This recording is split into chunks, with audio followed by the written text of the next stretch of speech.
मुकाबला किया है।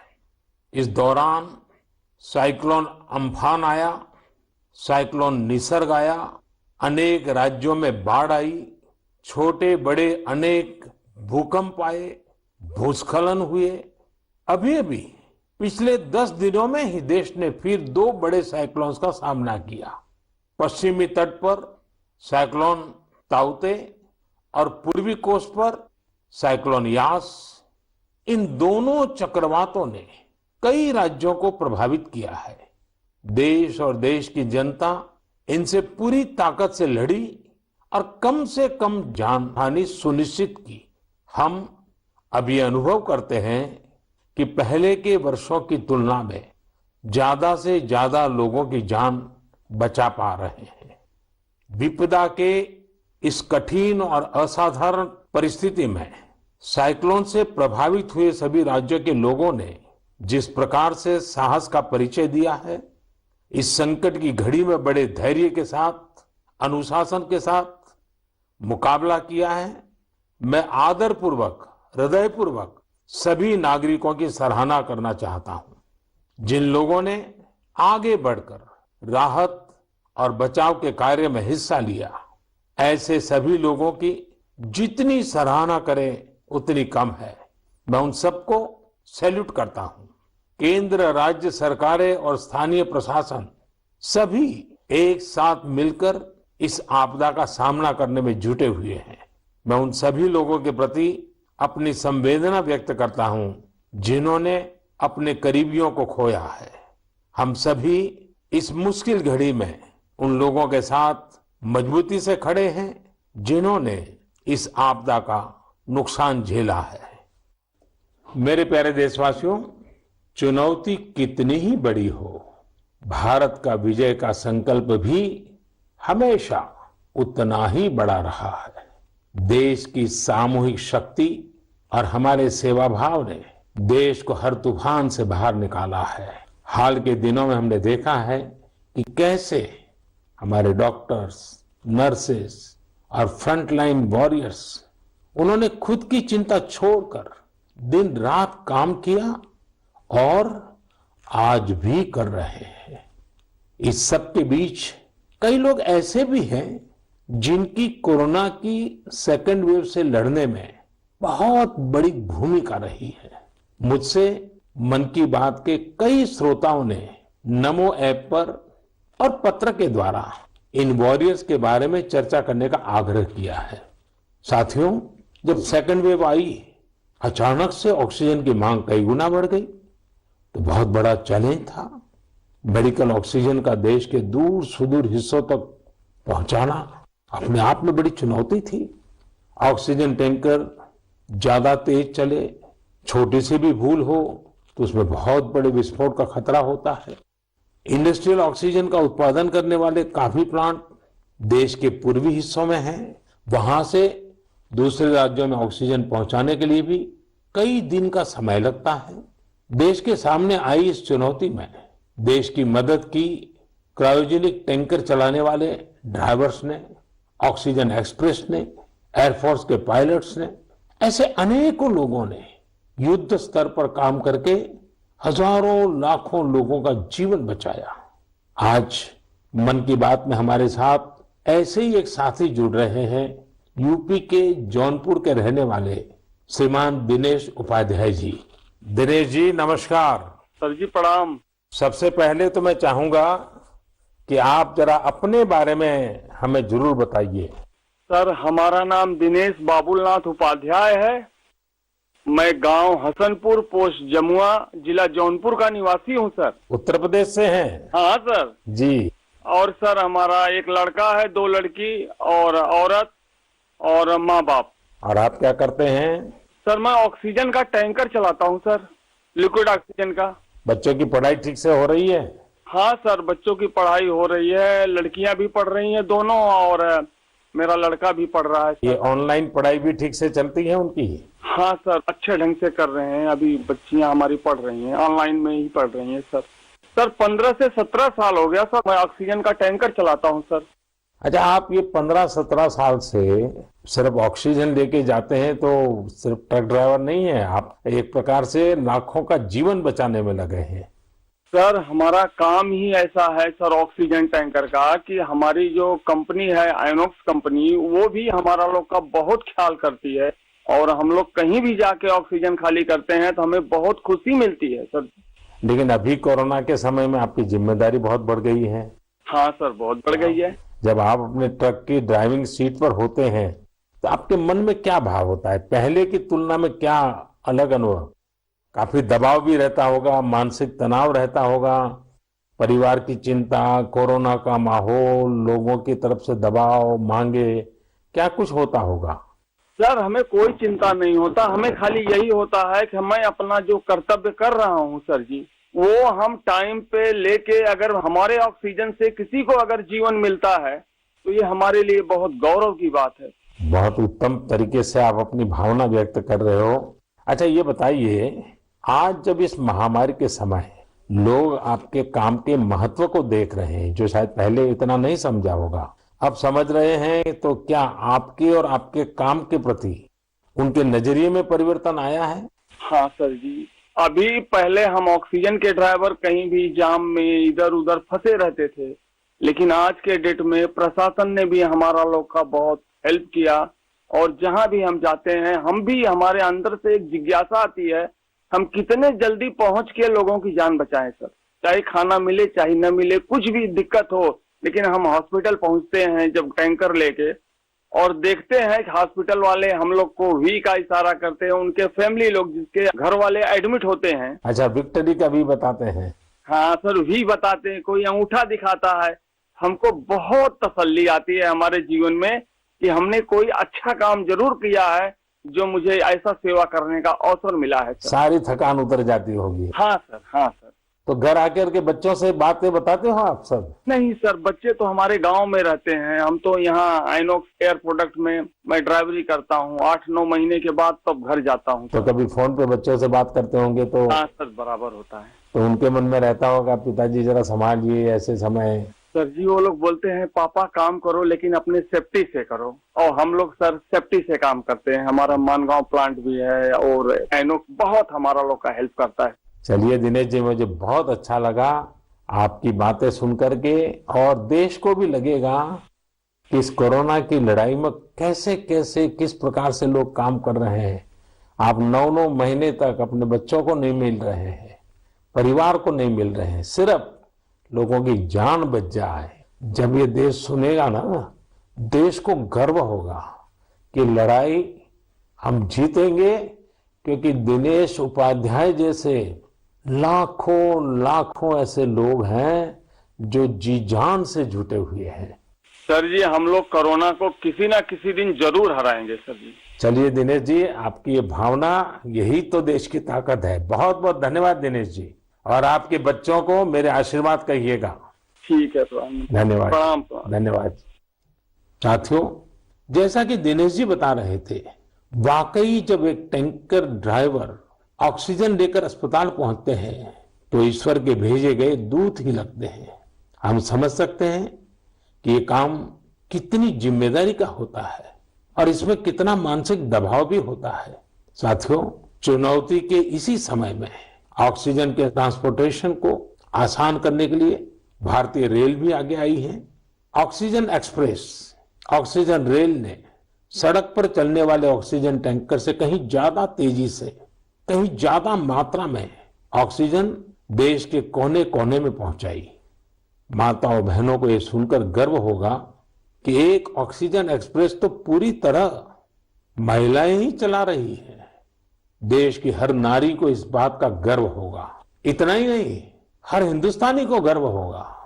मैंने ऑक्सीजन एक्सप्रेस के एक लोको पायलट शिरीषा गजनी जी को मन की बात में आमंत्रित किया है। शिरीषा जी, नमस्ते। नमस्ते सर, कैसे है सर? मैं बहुत ठीक हूँ शिरीषा जी।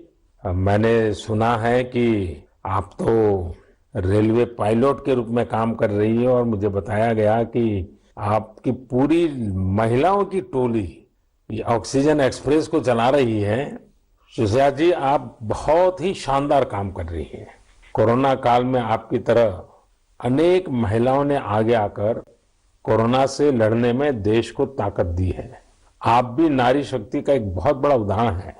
लेकिन देश जानना चाहेगा, मैं जानना चाहता हूं कि आपको ये मोटिवेशन कहाँ से मिलता है? सर मुझको मोटिवेशन मेरा फादर मदर भी है सर। मेरा फादर गवर्नमेंट एम्प्लॉय है sir. Actually I am having 2 elder sisters. We are 3 members, ladies only. But my father giving very encourage to work. My first sister doing government job in bank work, and I am settled in railway. My parents only encouraging me. अच्छा सिरिसा जी, आपने सामान्य दिनों में भी railway को अपनी सेवाएं दी हैं, ट्रेन को स्वाभाविक चला है, लेकिन जब ये एक तरफ ऑक्सीजन की इतनी मांग और जब आप ऑक्सीजन को लेके जा रही है तो थोड़ा जिम्मेदारी भरा काम होगा, थोड़ी और जिम्मेवारी होगी। सामान्य गुड्स को ले जाना अलग बात है, ऑक्सीजन तो बहुत ही डेलिकेट भी होती है चीजें, तो क्या अनुभव आता था? मैं हैप्पीली फील किया ये काम करने के लिए। ऑक्सीजन स्पेशल देने के टाइम में सभी देखिए, सेफ्टी का wise, formation wise any leakage है। नेक्स्ट इंडियन रेलवे भी सपोर्टिव है सर। ये ऑक्सीजन चलाने के लिए मुझको ग्रीन पाथ दिया, ये गाड़ी चलाने के लिए 125 किलोमीटर 1.5 आवर में रीच हो गया। इतना रेलवे भी रेस्पॉन्सिबिलिटी ले लिया, मैं भी रेस्पॉन्सिबिलिटी है सर। वाह, चलिए सिरसा जी, मैं आपको बहुत बधाई देता हूं और आपके पिताजी माताजी को विशेष रूप से प्रणाम करता हूं, जिन्होंने तीनों बेटियों को इतनी प्रेरणा दी और उनको इतना आगे बढ़ाया और इस प्रकार का हौसला दिया है। और मैं समझता हूं ऐसे माँ बाप को भी प्रणाम और आप सभी बहनों को भी प्रणाम, जिन्होंने इस प्रकार से देश की सेवा भी की और जज्बा भी दिखाया है। बहुत बहुत धन्यवाद सिरसा जी। धन्यवाद सर, थैंक यू सर। आपका ब्लेसिंग चाहिए सर। बहुत परमात्मा का आशीर्वाद आप पर बना रहे, आपके माता पिता का आशीर्वाद बना रहे। धन्यवाद जी। धन्यवाद सर। साथियों, हमने अभी सिरसा जी की बात सुनी।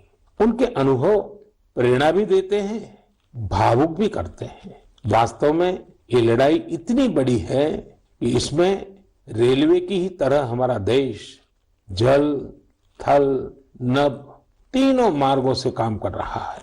एक और खाली टैंकर्स को एयरफोर्स के विमानों द्वारा ऑक्सीजन प्लांट तक पहुंचाने का काम हो रहा है।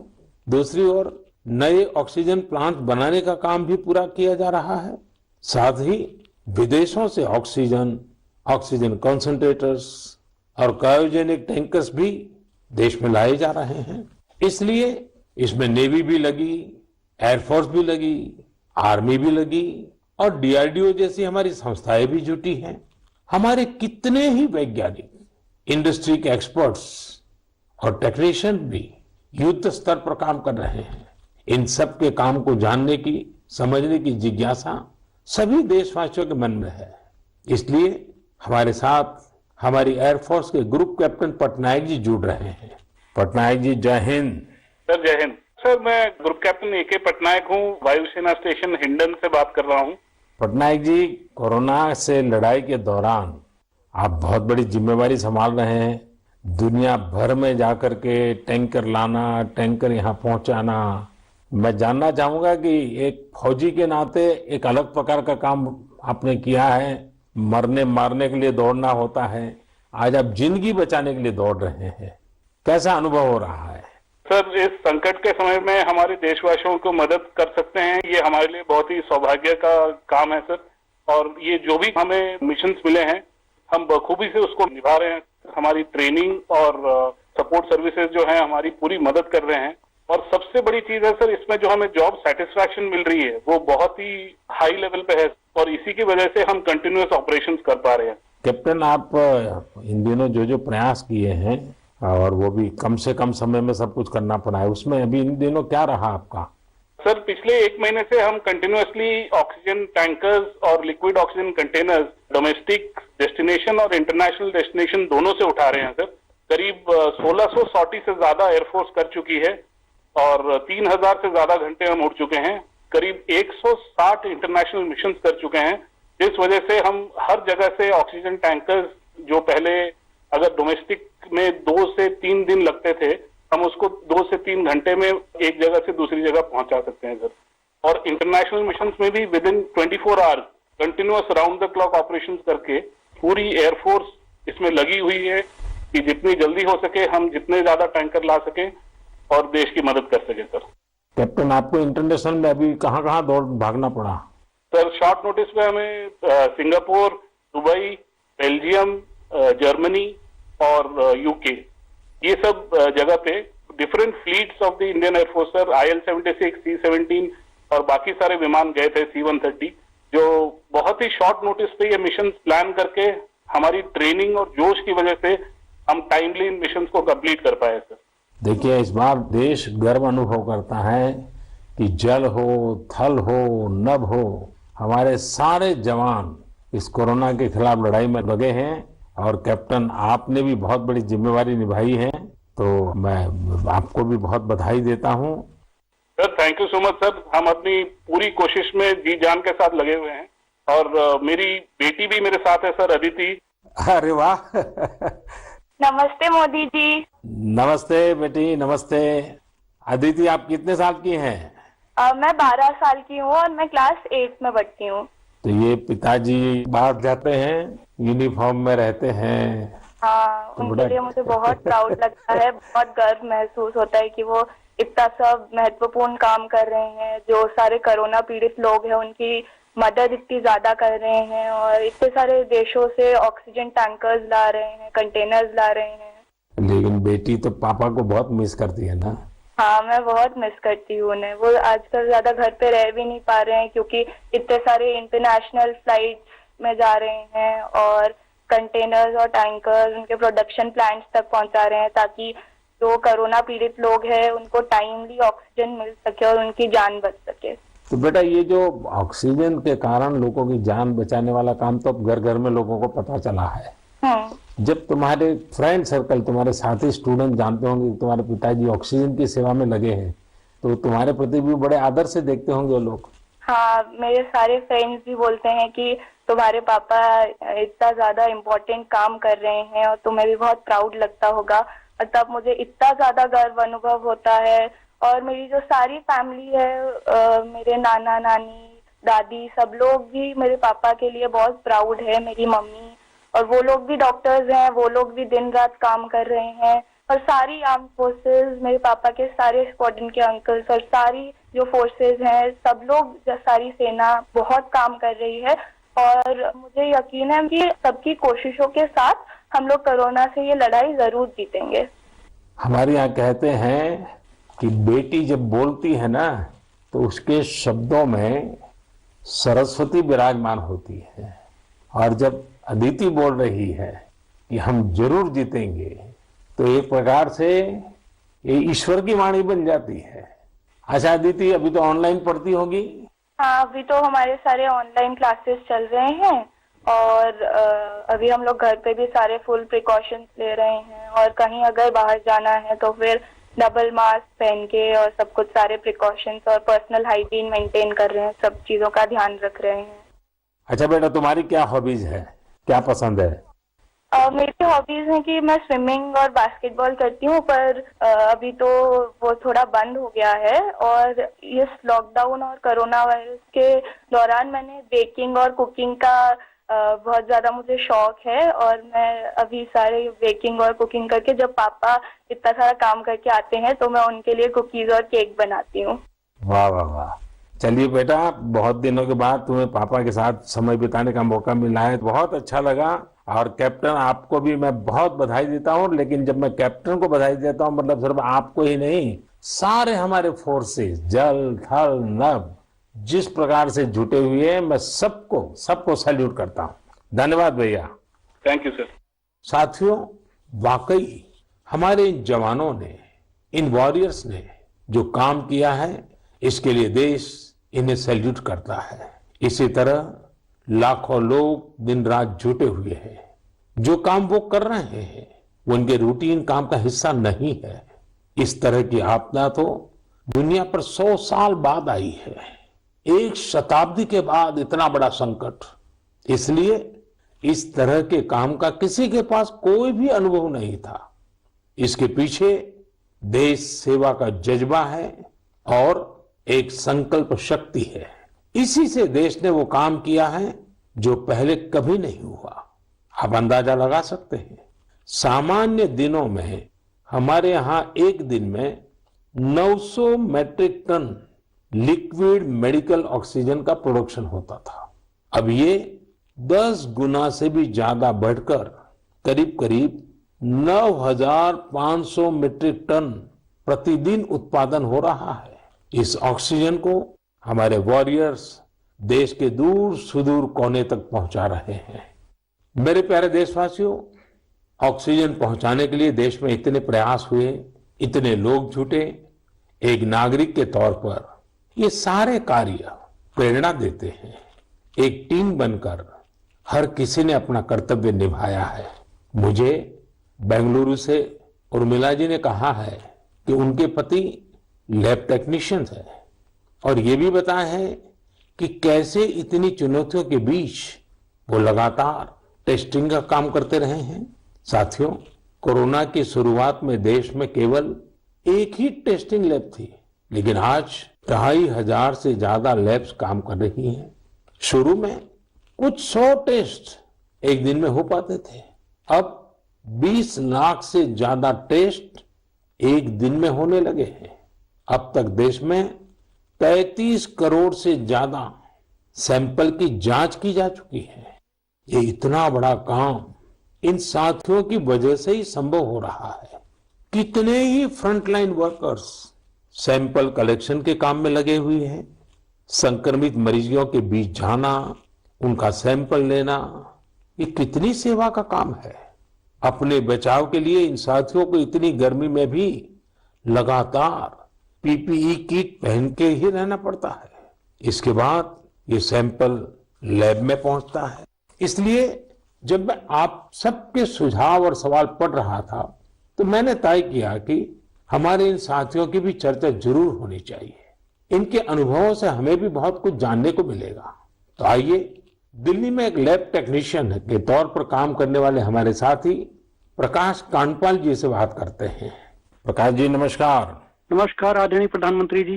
प्रकाश जी, सबसे पहले तो आप मन की बात के हमारे सभी श्रोताओं को अपने बारे में बताइए। आप कितने समय से ये काम कर रहे हैं और कोरोना के समय आपका क्या अनुभव रहा है, क्योंकि देश के लोगों को इस प्रकार से न टीवी पर दिखते हैं न अखबार में दिखते हैं, फिर भी एक ऋषि की तरह लैब में रह करके काम कर रहे हैं। तो मैं चाहूंगा कि आप जब बताएंगे तो देशवासियों को भी जानकारी मिलेगी कि देश में काम कैसे हो रहा है। सर, मैं दिल्ली सरकार के स्वास्थ्य संस्थान institute of liver and biliary sciences नाम के हॉस्पिटल में पिछले 10 वर्षों से लैब टेक्नीशियन के रूप में कार्यरत हूँ। मेरा स्वास्थ्य क्षेत्र का अनुभव 22 वर्षों का है। आईएलबीएस से पहले भी मैं दिल्ली के Apollo hospital, Rajiv Gandhi cancer hospital, Rotary blood bank जैसे प्रतिष्ठित संस्थान में काम कर चुका हूँ। सर, यद्यपि सभी जगह मैंने रक्त कोष विभाग में अपनी सेवाएं दी, परंतु पिछले वर्ष 1 अप्रैल 2020 से मैं आईएलबीएस के वायरोलॉजी डिपार्टमेंट के अधीनस्थ कोविड टेस्टिंग लैब में कार्य कर रहा हूँ।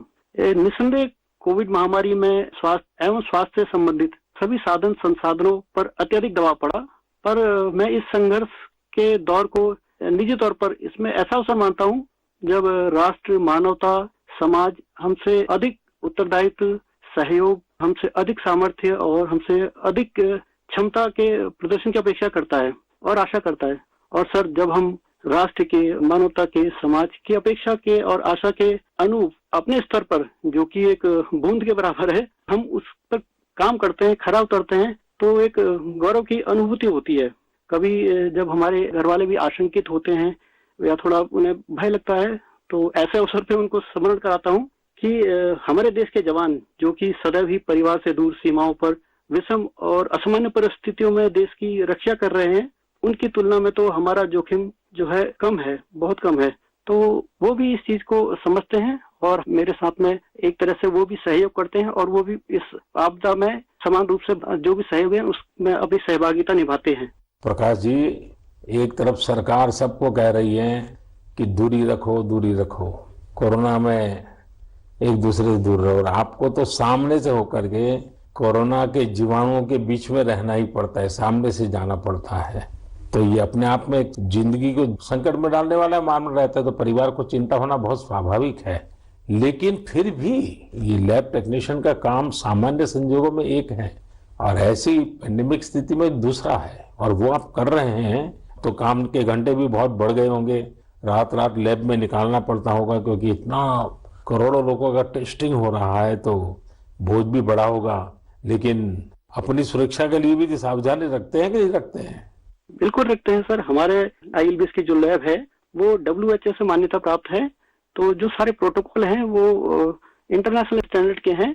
हम त्रिस्तरीय जो हमारी पोशाक है उसमें हम जाते हैं लैब में और उसी में हम काम करते हैं और उसका पूरा डिस्कार्डिंग का, लेबलिंग का और उनको टेस्टिंग का एक पूरा प्रोटोकॉल है, तो उस प्रोटोकॉल के तहत काम करते हैं। तो सर ये भी ईश्वर की कृपा है कि मेरा परिवार और मेरे जानने वाले अधिकतर जो अभी तक इस संक्रमण से बचे हुए हैं। तो एक चीज है कि अगर आप सावधानी रखते हैं और संयम बरतते हैं तो आप थोड़ा बहुत इससे बचे रह सकते हैं।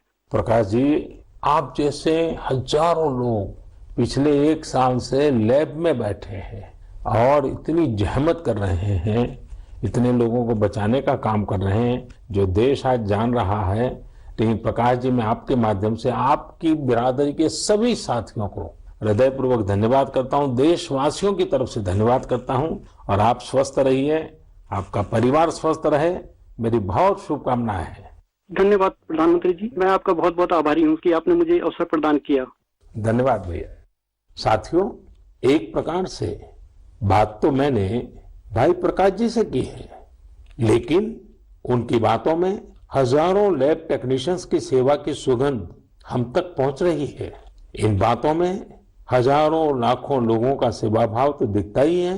हम सभी को अपने जिम्मेदारी का भी बोध होता है। जितनी मेहनत और लगन से भाई प्रकाश जी जैसे हमारे साथी काम कर रहे हैं, उतनी ही निष्ठा से उनका सहयोग कोरोना को हराने में बहुत मदद करेगा। मेरे प्यारे देशवासियों, अभी हम हमारे कोरोना वॉरियर्स की चर्चा कर रहे थे। पिछले 1.5 सालों में हमने उनका खूब समर्पण और परिश्रम देखा है, लेकिन इस लड़ाई में बहुत बड़ी भूमिका देश के कई क्षेत्रों के अनेक वॉरियर्स की भी है। आप सोचिए, हमारे देश पर इतना बड़ा संकट आया, इसका असर देश की हर एक व्यवस्था पर पड़ा। कृषि व्यवस्था ने खुद को इस हमले से काफी हद तक सुरक्षित रखा। सुरक्षित ही नहीं रखा, बल्कि प्रगति भी की, आगे भी बढ़ी। क्या आपको पता है कि इस महामारी में भी हमारे किसानों ने रिकॉर्ड उत्पादन किया है? किसानों ने रिकॉर्ड उत्पादन किया तो इस बार देश ने रिकॉर्ड फसल खरीदी भी की है। इस बार कई जगहों पर तो सरसों के लिए किसानों को MSP से भी ज्यादा भाव मिला है। रिकॉर्ड खाद्यान्न उत्पादन की वजह से ही हमारा देश हर देशवासी को संबल प्रदान कर पा रहा है। आज इस संकट काल में 80 करोड़ गरीबों को मुफ्त राशन उपलब्ध कराया जा रहा है, ताकि गरीब के घर में भी कभी ऐसा दिन न आए जब चूल्हा न जले। साथियों, आज हमारे देश के किसान कई क्षेत्रों में नई व्यवस्थाओं का लाभ उठाकर कमाल कर रहे हैं। जैसे कि अगरतला के किसानों को ही लीजिए। ये किसान बहुत अच्छे कटहल की पैदावार करते हैं। इनकी मांग देश विदेश में हो सकती है, इसलिए इस बार अगरतला के किसानों के कटहल रेल के जरिए गुवाहाटी तक लाए गए। गुवाहाटी से अब ये कटहल लंदन भेजे जा रहे हैं। ऐसे ही आपने बिहार की शाही लीची का नाम भी सुना होगा। 2018 में सरकार ने शाही लीची को GI टैग भी दिया था, ताकि इसकी पहचान मजबूत हो और किसानों को ज्यादा फायदा हो। इस बार बिहार की ये शाही लीची भी हवाई मार्ग से लंदन भेजी गई है। पूरब से पश्चिम, उत्तर से दक्षिण, हमारा देश ऐसे ही अनूठे स्वाद और उत्पादों से भरा पड़ा है। दक्षिण भारत में विजयनगरम के आम के बारे में आपने जरूर सुना होगा। अब भला ये आम कौन नहीं खाना चाहेगा।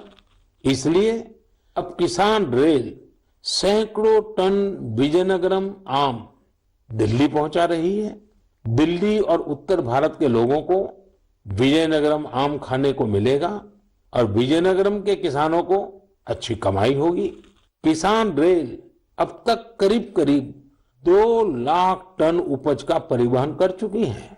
अब किसान बहुत कम कीमत पर फल, सब्जियां, अनाज देश के दूसरे सुदूर हिस्सों में भेज पा रहा है। मेरे प्यारे देशवासियों, आज 30 मई को हम मन की बात कर रहे हैं और संयोग से ये सरकार के 7 साल पूरे होने का भी समय है। इन वर्षों में देश सबका साथ, सबका विकास, सबका विश्वास के मंत्र पर चला है। देश की सेवा में हर क्षण समर्पित भाव से हम सभी ने काम किया है।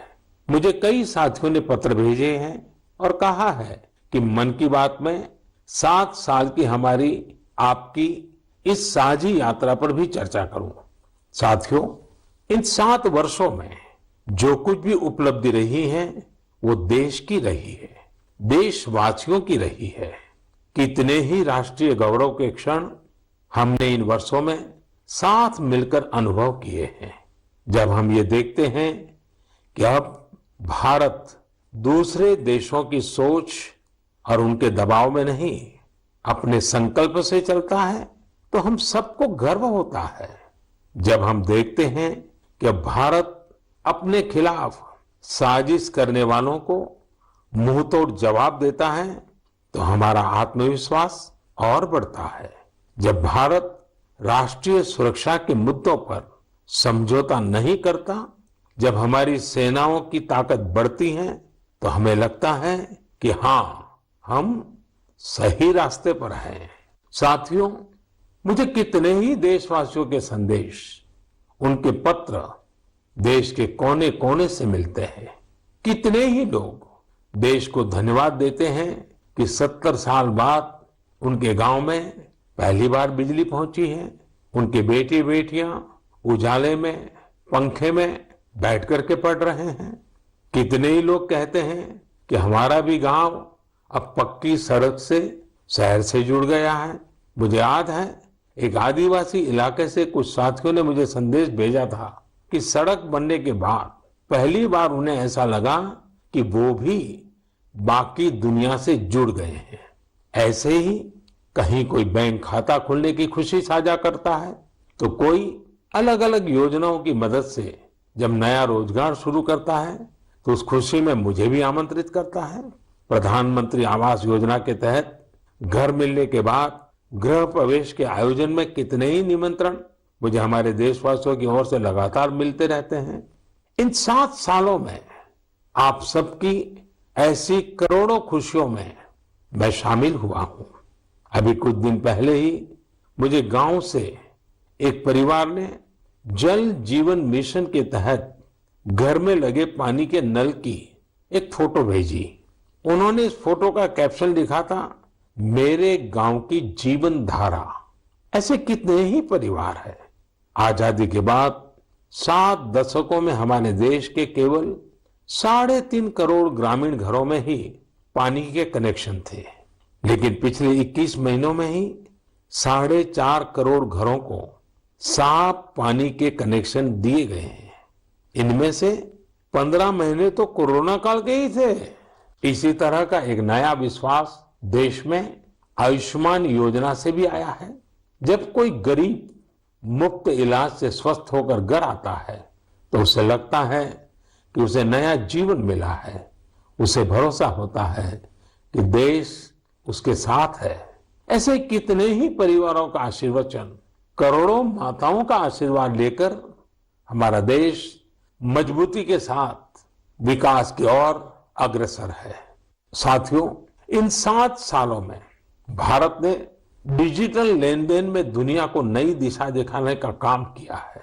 आज किसी भी जगह जितनी आसानी से आप चुटकियों में डिजिटल पेमेंट कर देते हैं, वो कोरोना के समय में भी बहुत उपयोगी साबित हो रहा है। आज स्वच्छता के प्रति देशवासियों की गंभीरता और सतर्कता बढ़ रही है। हम रिकॉर्ड सैटेलाइट भी प्रक्षेपित कर रहे हैं और रिकॉर्ड सड़कें भी बना रहे हैं। इन 7 वर्षों में ही देश के अनेकों पुराने विवाद भी पूरी शांति और सौहार्द से सुलझाए गए हैं। पूर्वोत्तर से लेकर कश्मीर तक शांति और विकास का एक नया भरोसा जगा है। साथियों, क्या आपने सोचा है ये सब काम जो दशकों में भी नहीं हो सके, इन 7 सालों में कैसे हुए? ये सब इसलिए संभव हुआ क्योंकि इन 7 सालों में हमने सरकार और जनता से ज्यादा एक देश के रूप में काम किया, एक टीम के रूप में काम किया, टीम इंडिया के रूप में काम किया। हर नागरिक ने देश को आगे बढ़ाने में एकाध कदम आगे बढ़ाने का प्रयास किया है। हाँ, जहां सफलताएं होती हैं वहां परीक्षाएं भी होती हैं। इन 7 सालों में हमने साथ मिलकर ही कई कठिन परीक्षाएं भी दी है और हर बार हम सभी मजबूत होकर निकले हैं। कोरोना महामारी के रूप में इतनी बड़ी परीक्षा तो लगातार चल रही है। ये तो एक ऐसा संकट है जिसने पूरी दुनिया को परेशान किया है। कितने ही लोगों ने अपनों को खोया है। बड़े बड़े देश भी इसकी तबाही से बच नहीं सके हैं। इस वैश्विक महामारी के बीच भारत सेवा और सहयोग के संकल्प के साथ आगे बढ़ रहा है। हमने पहली वेव में भी पूरे हौसले के साथ लड़ाई लड़ी थी। इस बार भी वायरस के खिलाफ चल रही लड़ाई में भारत विजयी होगा। 2 गज की दूरी, मास्क से जुड़े नियम हो या फिर वैक्सीन, हमें ढिलाई नहीं करनी है।